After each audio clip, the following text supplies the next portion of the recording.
কসবা টিভির পক্ষ থেকে আপনাদেরকে স্বাগতম। কসবা টিভি, হৃদয়ে বাংলা।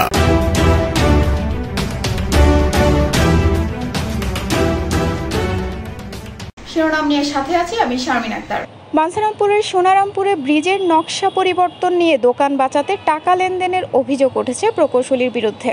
বাঞ্ছারামপুর থেকে শাহিন আহমেদ সাজু। এবারে জানিয়ে দিচ্ছি বিস্তারিত।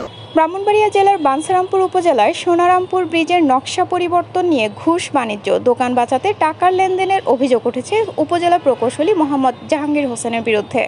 স্থানীয় কয়েকজনকে ম্যানেজ করে ব্রিজের এক মাথা পরিবর্তন করে দেন উপজেলা প্রকৌশলী জাহাঙ্গীর হোসেন। একটি দোকান বাঁচানোর জন্য ৫ লক্ষ টাকা ঘুষ নিয়েছেন বলে অভিযোগ করেছে স্থানীয় বাসিন্দারা। ছাত্রদলের নেতা মাসুম জানান, সোনারামপুর ব্রিজের 2টি ডানা 2 রকম হয়েছে। এটার পেছনে কার হাত, তাকে খুঁজে বের করে আইনের আওতায় আনা হোক।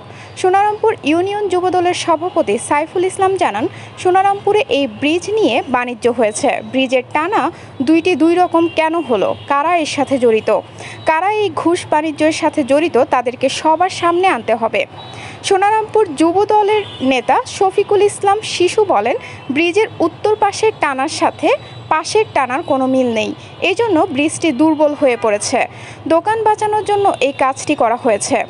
আসাদুজ্জামান শিকদার বিএনপি নেতা বলেন, দোকান থাকার শর্তে ব্রিজের মাথায় টানাটি অন্যদিকে ঘুরিয়ে দিয়েছে। উপরে অনেকগুলো প্যাকেটে লোহা ছিল, টাকা দিয়ে ঘুষ নিয়ে পরিবর্তন করে দিয়েছে। বাঞ্ছারামপুর উপজেলা বিএনপির আহ্বায়ক কমিটির সদস্য জয়নাল আবেদিন বলেন, এই ব্রিজের মাথা পশ্চিম দিকে যাওয়ার কথা, এখন উত্তর দিকে চলে এসেছে। এই ব্রিজে এখন দুর্বল হয়ে পড়েছে। যারা টাকার বিনিময়ে কাজটি করেছে তাদেরকে আইনের আওতায় আনা হোক। এলাকার কয়েকজন এই কাজের সাথে জড়িত। বাঞ্ছারামপুর উপজেলা প্রকৌশলী মোহাম্মদ জাহাঙ্গীর হোসেন সাংবাদিকদের জানান, এখানে কোনো ঘুষ বাণিজ্য হয়নি, স্থানীয় কোনো লোক থেকে কোনো টাকা পয়সা নেওয়া হয়নি। নকশাতে যেভাবে আছে আমরা সেভাবেই রাস্তাটি করেছি।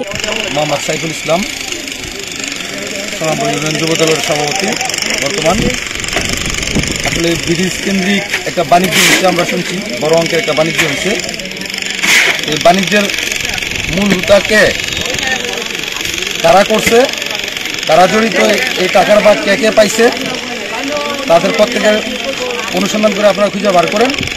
ব্রিজের যেই 2 ডানা 2 রকম কেন হইলো, এটা একটু তদারকি করে বার করেন।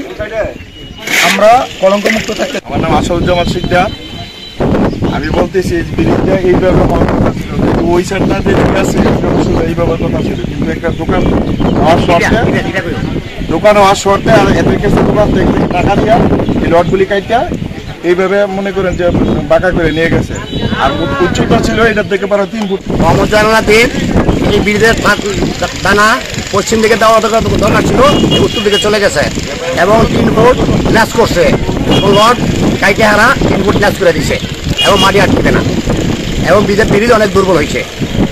আমরা জানা মতো এইগুলো আমরা জানি।